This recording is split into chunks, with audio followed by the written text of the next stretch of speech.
Sketching piecewise functions on Nspire calculators is very straightforward.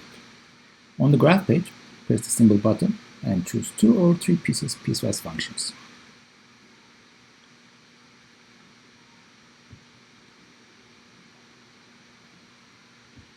Let's sketch the function you see on the screen.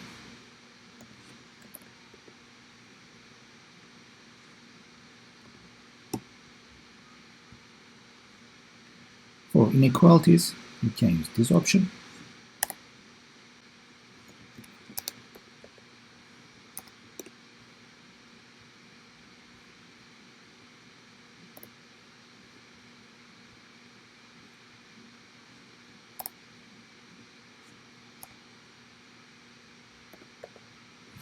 For otherwise option, you can simply press Tab.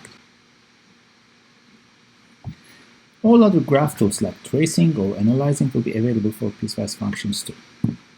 Thanks for watching. See you at another tutorial.